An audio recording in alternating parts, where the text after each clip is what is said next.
my government name is Pierce Edward McKoy, and I'm sort of kind of proud of it. Ain't too many of me around. And Get it right, gotta get it right. What's up, baby? I'm trying to, doctor, trying to. I'm 69 years old, and I'm a shoe master. A shoe master is able to do application on goat, eel skin, lizard, snake, ostrich, gator, and these are shoes that are exotic shoes in that if you think you're going to put polish on gator shoes, alligator, and it's going to absorb, you're going to have a problem. You're going to have to learn how to do an application on gator or things that are amphibious that it looks like you did something that you actually didn't do and made it look good. So that it tells me to be a shoe master, not a shoe shiner. I see. Right around 1967 is when I got started. There were some little boys, they were playing in the doorway.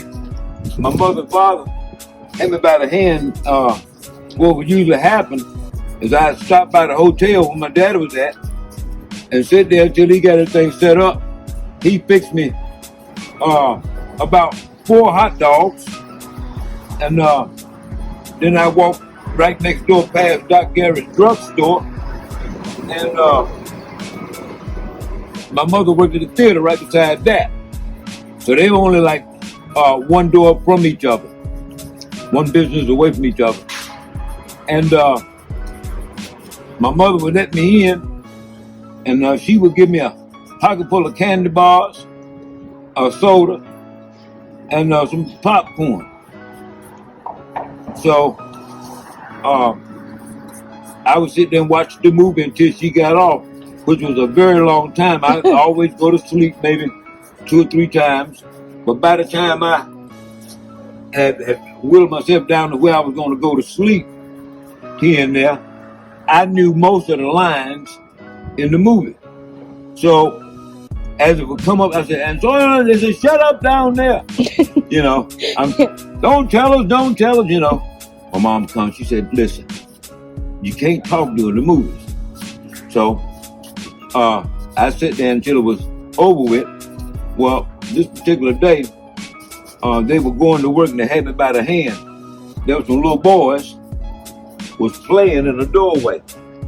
And I asked my mother, I asked my daddy, could I play with them? And he said, no, I couldn't play with them because they were working and not playing.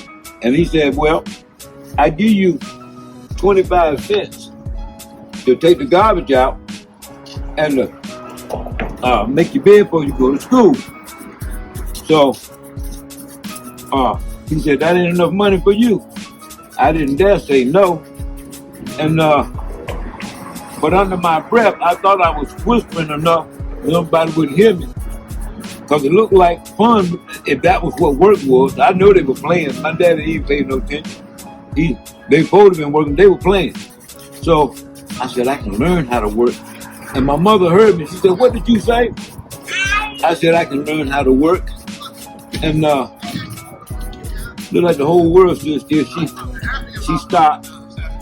And she said, Garfield, go in there and ask Mr. Pee-wee if he can use another little boy to clean shoes. I ain't leave out of I said, Mama, I know how to clean shoes like that. So she said, shut up, boy. You don't know how to clean no shoes. Let the man tell you what he wants to do, and you might get the job. She said, wait a minute. How you going to clean the shoes? I said, well, you take some soap and water. She said, shut up, boy. Don't you tell that man you're going to put no soap and water on nobody's shoes. So Mr. Pee-wee, he came out. He looked like a giant to me because I was short and he was tall and he looked old, but he probably was fairly young. And he looked down at me, shook his head, and said, this will never work.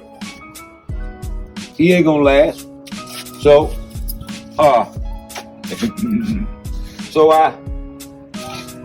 kept going, and now it is 59 years later.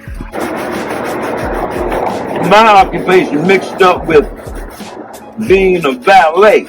And when you're a valet, you usually in the restroom at one of those real swayzy type hotels or something, and you'll offer some a towel or some lotion, or it might be a shoe shine tip. Hey, what's going on, brother?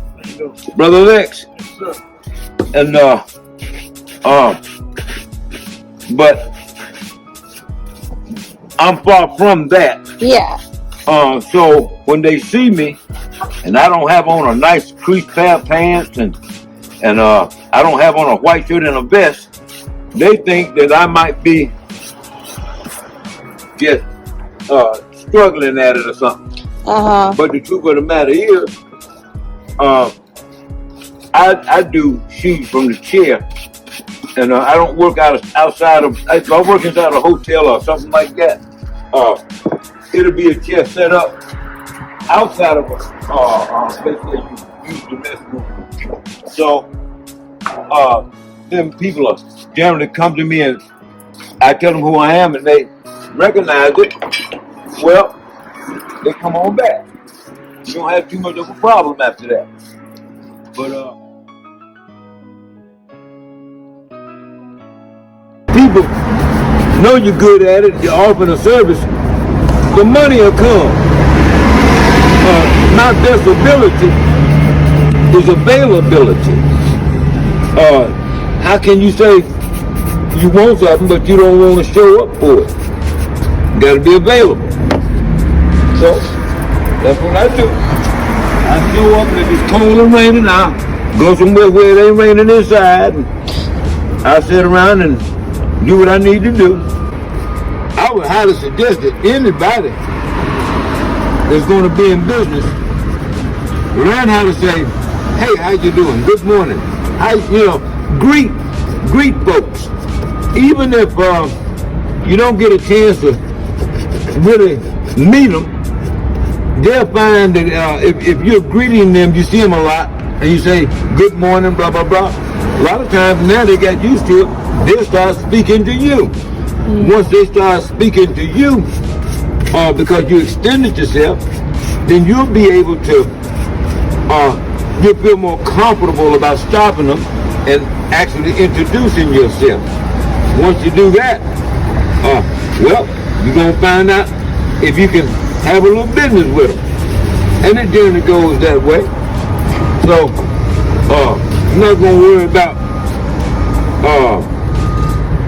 being just straight business all the time. Yeah. It's a gentleman's job. You trying to get people to relax enough to where they can take a minute for themselves. Yeah. Do that. I mean, Look at that. Yeah. So, that's what I'm trying to do now, is get everything set up with my chair, to get it redone and keep it going so that people feel that it ain't going nowhere. He doing his chair, he's gonna be around for a while. Yeah. He ain't got no thoughts about quitting. No, quitting ain't in the lineup. If I lost my legs, I'd be in a wheelchair doing shoes.